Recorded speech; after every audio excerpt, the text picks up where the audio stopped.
Ungwame bundu ya Kongo. Ungwame bundu ya Kongo. Ungwame bundu ya Kongo. Ungwame bundu ya Kongo.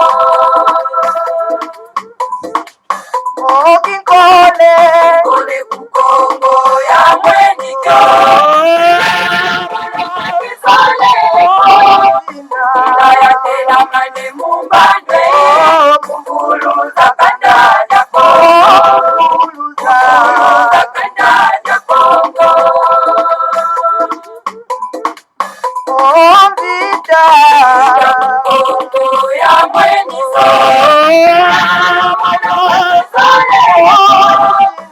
Kaya tela mane mumbande. Mwana vita kukongo. Mwana vita kukongo. Kiaje ya mweniko.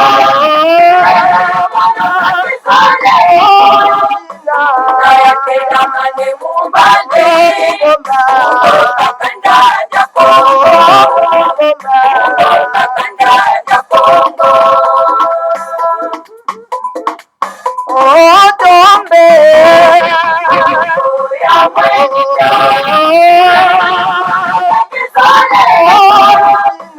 Kaya tela mane mumbande. Uzonga tembe kukongo. Uzonga tembe kukongo. Ungwame bundu ya Kongo. Ungwame bundu ya Kongo. Ungwame bundu ya Kongo. Ungwame bundu ya Kongo. Ungwame bundu ya Kongo. Ungwame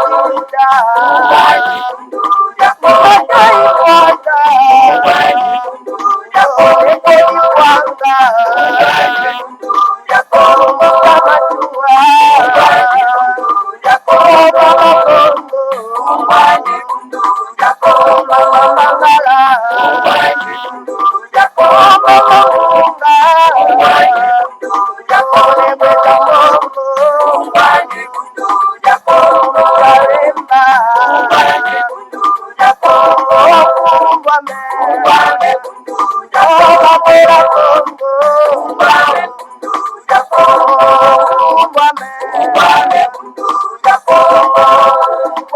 Ungwame bundu ya Kongo.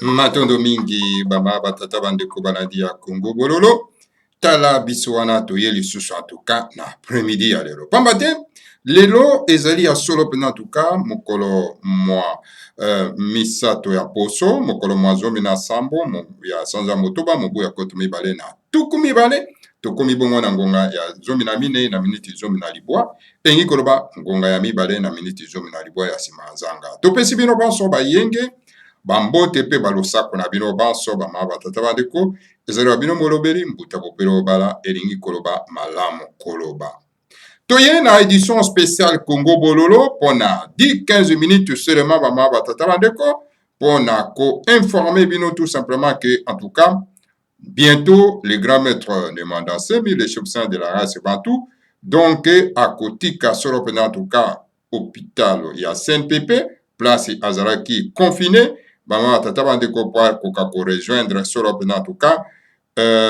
palais royal. Alors donc voilà, information vraiment en bref, otokoy koya ko pesa bino solo en tout cas na après-midi alelo. Alors na ngo bama tata bandeko balandi ya Congo Bololo na ba oyo basalaki solo en tout cas circulation ya ba photo, message que non, le grand maître de Mandansemi est gravement malade. Donc, c'est tout simplement, en tout cas, tata bandeko, bato oyo bazali ya misala mabe, tata bandeko bato bazali ba ennemi ya race bantu, tata bandeko. Alors donc, esengeli na bango, bako kasoro pena en tout cas, kosala bapropagande wana babandaki kosala batata bandeko ya mwana toyaki na mokolo malobi mpona kobalaye en tout cas cette information mpona kotia bino na rai eke koyebisa bino ete le grand maître Nemanda Nsemi vraiment bien portant, donc en bonne santé bama tata bandeko alandi ya Congo bololo. Donc voilà, événement tozali kozela ya mwana, donc d'ici là, hein, bama tata bandeko, donc le grand maître a regagné solo en tout cas palais royal naye bama tata bandeko a retrouver solo en tout cas li bota naye bama tata bandeko alandi ya Congo bololo. Voilà pour l'information, il y a les grands maîtres de Nemanda Nsemi oyo bandeko nyonso tu bazali baza kozela bama tata bandeko alandi ya Congo bololo. Kasi eloko na koepengle mwa muke awa ma tata bandeko parce que toza na tante na likambo etali solo pena en tout cas ba oyo bazali ba membre ya une organisation bama tata bandeko esengeli biso bana somi ya mboka Congo ya race bantu to mekana kozala bato oyo baza na nguya na kati ya katsopa mobimba bato bazangi nguya ya kobunda bitumba pona ete bakwa ko défendre leader na bango ezali kaka bandeko na biso baza na kati na Congo partout na mokili mobimba partout na Afrique mobimba. Quand on arrête un leader, donc on provoque le peuple et un leader wana. Mais regarde ce qui se passe na kati ya mboka na biso. On arrête un leader, une partie de la population acclame, applaudisse, chante à la gloire. Il y a Kasongo qui est tout simplement qu'un agent du politique Karambi. Quand on arrête un leader, une autre partie de la population batikali silencieuse. Batikali kako murmure na mitema. Bakangi bambanga. Baza koloba te, bavandi nye. Mais on les a dit comportement moko ya ba fainéant ba ma batata bandeko. Une partie de la population baza ko acclamer bourreau na bango. Et une autre partie de la population baza ko landa leader na bango bavandi silencieux. Ils a dit comportement moko très dangereux ba ma batata bandeko. Eza malamu te pona kati ya mboka. Et surtout na tango oyo vraiment ba ma batata bandeko. Tozali na occupation à coalition touti. Baza na bénédiction, n'est-ce pas, le monde occidental, pour décimer la race bantou bama tatabano. Bah éviter que la race bantou est simbi solo pendant en tout cas la véritable spiritualité pour na ko longola solo pendant en tout cas bama tatabano ko le monde est kota solo pendant na mensonge na lokuta. Lokuta. Oyo mokile kota bama tatabano. Bato bako longola bango bako mema bango na bosembo na mwinda ezali la race bantou. Chercher à éliminer la race bantou, cela veut dire que plonger le monde dans l'obscurité totale. Il y a ignorance. Bama tata bande. Et c'est que na bantou la race bantou bako ko yeba yango pe ba ko kasoro pena en tout cas ko bimisa mwindo ezana kati na bango pona ete ekoka ko éclairer monde. Et mwinda wana o ezali na kati ya race bantu bama tata bandeko eza na kati na bundu dia Congo oyo eye pona ko éclairer la race bantu po ete mwinda wana eza na kati na bango ko bima engenga po ete engengisa mokili parce que mokili plongeant na kati ya lokuta ya mensonge oyo ba colonialiste ba memela biso bama tata bandeko na dia Congo. Yango wana mangomba bapa biyamba bapa elalisa bino pongi epomotiza bino. Mais Congo bololo à travers bundu dia Congo ndeza ko ya ko lamusa bino ba tata bandeko bolinga te bokolamuka. Regardez vous-même. Le nom de Jésus est kolalisa bino véritable pongi. Le nom de Jésus. Un Jésus fabriqué en toutes pièces par les colons pour na koya kolali sabino pongi na yango ba ma tata bano. Et voilà là les nègres ba koti na kati na likopa wana oyo ya le nom de Jésus mpo na ete bakoka kolala pongi ya malamu mpe badétruire mabele na bango, badétruire mboka na bango. Me biso toza koya kobundisa kombo wana ya mama tata bandeko. Un Jésus fabriqué en toutes pièces. Et Seigneur, te porter plainte contre le crime et contre l'humanité. C'est Jésus-là, fabriqué par le colonialiste. Et Seigneur, bateau, même la biso, et Seigneur, te porter plainte des crimes contre l'humanité. Parce que on a esclavagisé nos frères et sœurs au nom de ces noms-là, il y a Jésus, fabriqué en toutes pièces. Bazui bandeko na biso na esclavagisme. Koteka bandeko na biso na ba marché na zando. Likolo ya kombo wana fabriqué par le colonialisme qu'on appelle le nom de Jésus. Ba kotisi biso na colonialisme atroce kokata bandeko na biso maboko. Au nom ya kombo wana ya Jésus fabriqué par le colonialiste bama tata bandeko. Et l'heure est venue pour que ce kombo ane kwa kubima na mboka na biso. Et na tozo senga na ba véritables nationalistes pur et dur. Bako ako tellement ensemble lisanga moko poto bimisa kombo ane bima na mboka na biso. Et toute personne akotanga kombo wana et sengeli ete amona solo pena en tout cas moto ko kokwela eba ma tata bandi kwa ndia Congo bolo. On n'a plus besoin de ces noms-là. Bato baye na kombo na bango po bakonza bino baye sikoyo kokotsa bino na kombo na po emema bino na immobilisme social, immobilisme total oyo bozo ko parvenir te po na ko défendre mboka na bino. Tala bino moko ba mama tata bandeko Hippolyte kana mema na tuti Rwanda batie na kati ya mboka aza ko réunion maître na kati ya mboka na bino boza ko benga ye rais bozo benga ye donc China Rambo, Namboko ezali aide. Tout simplement parce que le nom de Jésus est là, Bino Pongi.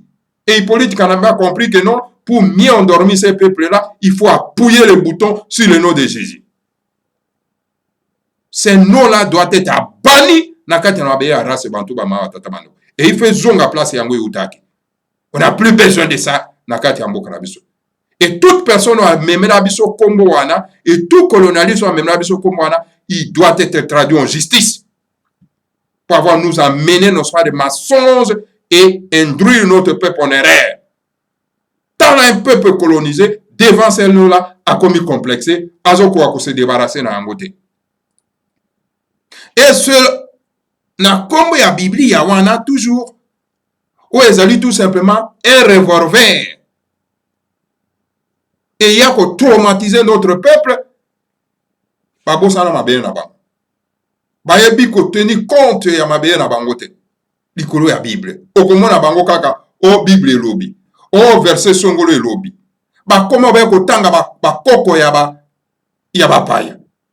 Ba Bakuk, ba Moïse, ba Noé, bongo na bongo ba Abraham, bongo na bongo ba mama tata ba. Ba oya bango ba koko ba bosani bango. Soko tangeli kaka un nègre de la race batu komba ba koko na bino wana ezali ndoki. Donc, mon sang, tout cas, quoi, dans la Bible, voilà un nègre traumatisé, moi, un race bantou traumatisé, jusqu'à la moelle épinière, a ébi sous donc, boko qu'on a été, a ébi sous, ba koko na été, a ébi sous makambo na été, a ébi sous ko battre la mabele na été, ba mama tata bango. Ba pa ya ba ko ya même ba ko koza bango, azo ko ka ko tere mate po na été, akwa ko bundela mabele na. Likolo ya nini Biblia ekola sabango pongi. Pendant kati na Biblia wana wa yebisa bango ke heureux aux pauvres car c'est à eux qui verront le royaume d'ici. Donc tata nzambe a puntulendo le Seigneur a Congo. Oya tia biso kitawana parce que ba koko na biso ba hérita le territoire le plus riche na planète mobile. Siko tata nzambe a pesi biso kitawana pour la récompense ndenge ba koko na biso bazaki fidèle na ye. Alors donc bango bamoni tata nzambe ya puntulendo le Seigneur a Congo donc azana ye na bwanyate pona kopesa biso mabele wana. Donc biso to kamata to tika yango to zela to kenda kokota na paradis boko kota na paradis wana te na yebisi bino paradis wana eza pona bino te. paradis ezali mpona baoyo baza koprotege richesse oyo tata nzambe apunktonenda apesaki na biso bamama batata bandeko. Voilà livre aliéné ya aliénation oyo tobengi biblia ekokotisa bandeko na biso bamama batata bandeko. Et un nègre aliéné aza koya koaliéné lisusu bandeko na biso mpona ete bakoka kose désintéressé na mabele na bango na kita na bango bamama batata bandeko balandi ya Kongo bolo. Yango tolobi boye, tolobi mokanda wana kokanga yango kozongisa yango esika uti bamama batata. On n'a plus besoin de ça. On n'a plus besoin de la Bible, on n'a plus besoin du nom de Jésus. On n'a plus besoin de ça. C'était nous inventons toute pièce par le colonialiste pour nous faire endormir. C'est assez et assez avec Babylone Kouana Bama Tata Bandegala de Congo. L'heure de la renaissance africaine a sonné. L'heure en tout cas Bama Tata Bandegala de Congo Bololo. Yako kundo la solo penda ba koko na biso et c'est sonné. L'heure n'ose pas yako embrasser, n'ose pas la religion ancestrale na biso et sonné. Makama kolanda ba secte wana ba ma tata bandeko, les sectes catholiques, les sectes protestants, les sectes binzamizambi toza na ngo lisusu abosenga te. Et la véritable religion où il faut incarner les valeurs de nos ancêtres, c'est Bundu dia Congo. Alors tout Congolais, tout panafricaniste, tout mwana race bantou, où il y a lingi sur en tout cas honneur na eko akotombwana. Alors donc embrassons nos pas Bundu dia Congo. Alors donc émergeons Bundu dia Congo pour na ete to koka soro pena ko sa valeur na mokili. Peto pelisa mwinda oyo eza na kati na Bundu dia Congo pour que mokili oyo ekota na lokuta pour ete eko akolongwa na lokuta wa mama tata bandeko bande ya Congo bololo. Alors donc l'air et c'est beti ngonge c'est beti ya koyebisa vérité ya ko proclamer vérité na batoyon surtout na bana race bantu. Toute personne a zoa koyebisa bino que au nom de Jésus c'est un aliéné. Alors azali ennemi de la race bantu donc azali mwana mosala ya bapaya pona ete akoba mosala ya kolalisa bandeko na biso ponge ba mama tata bandeko. Le nom de Jésus n'a jamais sauvé un nègre. C'est ce nom-là qui a amené nos frères l'esclavagisme en Amérique. Na ba île. Ils surtout ya mokili mobimba. C'est à cause de ce nom-là. Bama tata bandeko. Et sengeli bo silika. Et sengeli bo koma na kanda na Congo wana. Et sengeli bo koma na kanda na mokanda ba bengi bibia. O ezali mokanda tout simplement ya néocolonialisme bama tata bandeko la ya Congo bololo.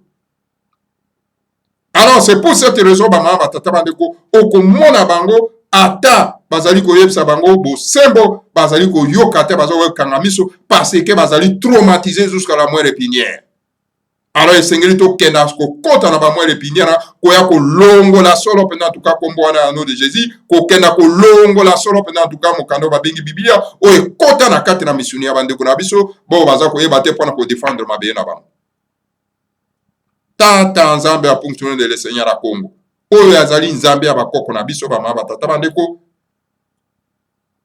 Donc bakoko na biso bazali fidèle na ye ba mama batata bandeko. Et c'est pour ça la récompense a pesi biso mabelo wana tozana yango.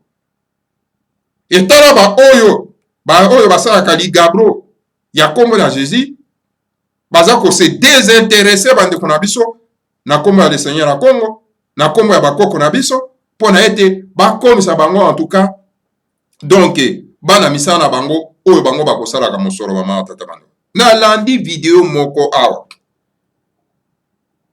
na mboka ya Afrique du Sud et pas wapi en tout cas mama tata bango yoki na mawa soi-disant pasteur soi-disant alobi pour délivrer bandiminaye alors donc afandisi mondiminaye mondimina afungoli monoko ya vandelier na ba fesse alors azako pomper ye mikinze alobi ke mikinze na ye yango ndeza délivrance pona mondimina wana azana milimo mabe. Mais tala niveau oyo vraiment ba mama tata bandeko ba komisi bandeko na biso surtout bandeko na biso ya basi bozo babitulo ba koma na yango na kombo ya Jésus. En tout cas maman tata bandeko toujours comprendre les sous-soutés. Or que dans un pays, ceux qui ba maman, ba komi ba zoba, ba komi ba bolole, ba komi bato oyo baza isu na bo motote, mboka ikufi. parce que mboka etelemaka etombwanaka etambolaka likolo ya bamama me tala bamama soki bakomi babizengi ya boye alors mboka elingi koloba mboka ekufi. Alors tosengi na bapapa nyonso tu bakoka kotelema mpona kosauve no mama oyo bakoti solo mpena antuka na lokuta oyo baescro économique na nkombo ya jésus baye kokotisa biso mpe kobebisa bamama na biso bamama tata bandeko. L'heure a sonné, l'heure a sonné. Likambo ya koyoka soni ya koloba oyo fort eza lisusu te ngonga yango ese ebeti oyo bango moko baproklamaki ke non baantikriste bakoya parce que bayebaki ete kombo oyo ya lokuta baye kokotisa biso na kati ya mboka bakolo na yango bakoya kobundisa yango tala biso oyo bango baproklamaki deja baantikriste biso wana toye mpona koproklame la vérité au monde à la race bantu bamama batata bandeko. Ok, bayebaki ke bato wana bakoya koloba verite bakoya kobundisa kombo ya lokuta oyo bamemelaki biso na kati na mboka bamama tata bandeko balandi ya Congo bololo. Bakoloba oh non mais yo oza koloba ke kombo ya Jésus eza malamu te mais kasi mokonzi na bino ne mwandase malobaka kombo ya Jésus. Mais vous ne connaissez pas ne mwandasemi quand il parle de Jésus. Il ne parle de vos Jésus, il y a fabrication, il y a Romain. Lui, il parle de l'Issanusu. Lui ne parle pas de Jésus. Le nom de Jésus, c'est une fabrication. Il y a des colonialistes. Bango ba créer moi eloko na bango ke no tozo ke na ko dominer mokili. Alors créons non pas un nom.